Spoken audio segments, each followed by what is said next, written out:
सुप्रभात प्यारे बच्चों, कैसे हैं आप सभी। मैं आशा करती हूँ कि आप सभी अपने घरों में स्वस्थ और सुरक्षित होंगे।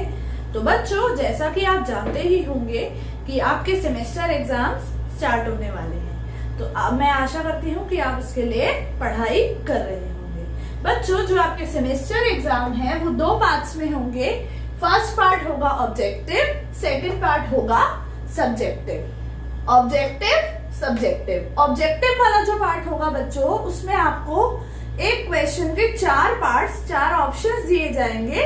उन ऑप्शंस में से आपको जो सही ऑप्शन है वो आपको चूज करना है। और जो सेकंड सब्जेक्टिव वाला पार्ट है, सब्जेक्टिव वाले पार्ट में आपको क्वेश्चंस के आंसर्स लिखने हैं। जैसे कि आप स्कूल में भी करते थे, क्वेश्चंस के आंसर्स लिखते थे, तो आपको यही करना है।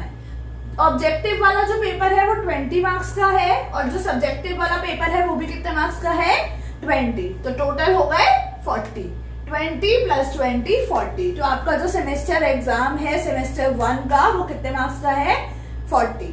ठीक है, अब हम डिस्कस करते हैं कि पेपर आप लोग करोगे कैसे। ठीक बच्चों, एग्जाम्स के लिए सबसे पहले आपको शीट्स अरेंज करनी है जिसमें आप एग्जाम्स के आंसर्स लिखोगे। तो ये शीट्स जो आपको अरेंज करनी है, ये आप पेपर के एक दिन पहले ही अरेंज करके रख ले, ताकि पेपर के टाइम पे आपका टाइम सेव हो सके। अब मैं आपको बताती हूँ कि इन शीट्स का यूज कैसे करना है हम लोगों ने अपने पेपर में। बच्चों, जो हम सबसे पहले पेपर अटेम्प्ट करेंगे वो हम ऑब्जेक्टिव टाइप पेपर सबसे पहले अटेम्प्ट करेंगे। तो सबसे पहले आपने जो शीट यूज करनी है वो ऑब्जेक्टिव टाइप पेपर के लिए यूज करनी है। आपने वहां पर गूगल फॉर्म्स में जो पेपर आएगा उसमें तो टिक करना ही है, साथ साथ आपने हार्ड कॉपी में भी लिखना है। तो उसके लिए हम क्या करेंगे बच्चों, सबसे पहले हम यहाँ लिखेंगे साइड में डेट ऑफ एग्जामिनेशन। ठीक है, देन हम यहाँ पे लिखेंगे semester first, session 2020-21, subject Hindi, class 5th। Then you have to write name, class, section and objective exam. ठीक है, देन जैसे फर्स्ट क्वेश्चन में क ख ग घ 4 ऑप्शन में से जो सा ऑप्शन है वो आप लिखोगे। सेकंड में भी आप ऐसे ही करोगे, ऐसे ही आप बाकी सब में भी करोगे। ठीक है बच्चों, देन अब हम जो हमारी ऑब्जेक्टिव वाली शीट है जिसपे हमने ऑब्जेक्टिव वाले क्वेश्चन के आंसर्स लिखे हैं वो हम साइड में रख देंगे। नेक्स्ट अब हम आ जाएंगे सब्जेक्टिव पे।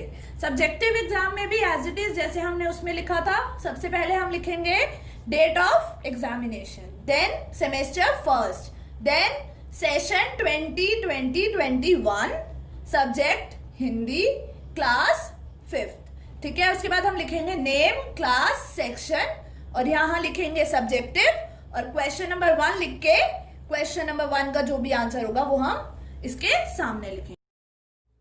तो बच्चों, आपको सब्जेक्टिव वाली जो शीट्स हैं, सब्जेक्टिव वाले जो आंसर्स हैं, उनको उनकी पिक्चर्स क्लिक करके उनका PDF बनाना है और उसको अपलोड करना है।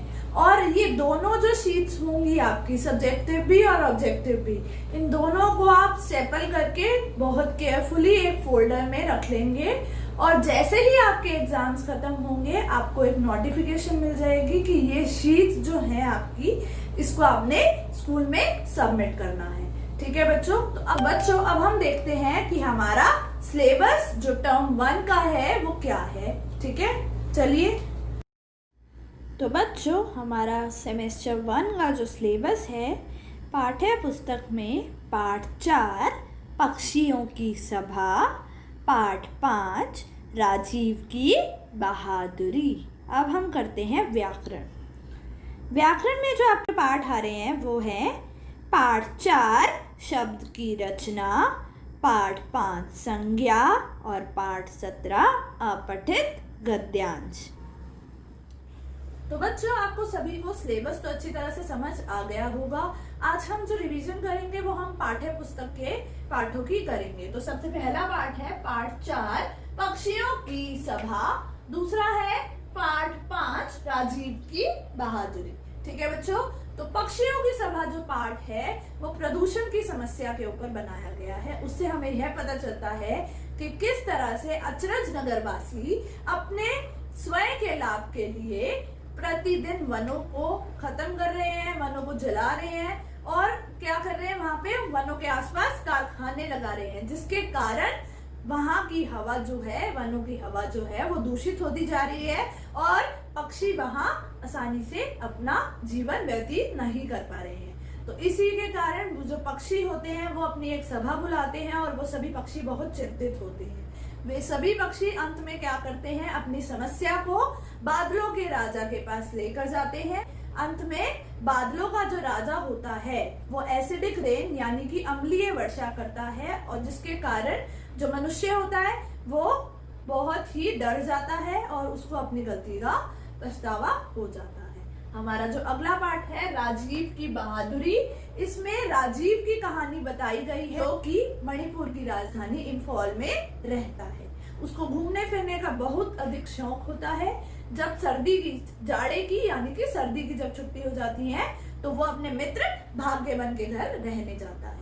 तो क्या होता है कि एक दिन भाग्यवन के घर रात को सोते सोते अचानक से आग लग जाती है और धुआं उठने लगता है। तो राजीव की एकदम से आंख खुलती है और वो बिना कुछ सोचे समझे जो भाग्यवन का भाई ऊपर सो रहा होता है उसे बचाने के लिए चला जाता है और वो उसको सुरक्षित बचा भी लेता है और उसकी इस बहादुरी के लिए उसको जे चोपड़ा पुरस्कार से पुरस्कारित किया जाता है। तो हमारे यही दो पार्ट है, पार्ट 4 पक्षियों की सभा, पार्ट 5 राजीव की बहादुरी। तो मैं आशा करती हूँ कि आपने इन दोनों पाठों को अच्छी तरह से पढ़ लिया होगा और समझ भी लिया होगा।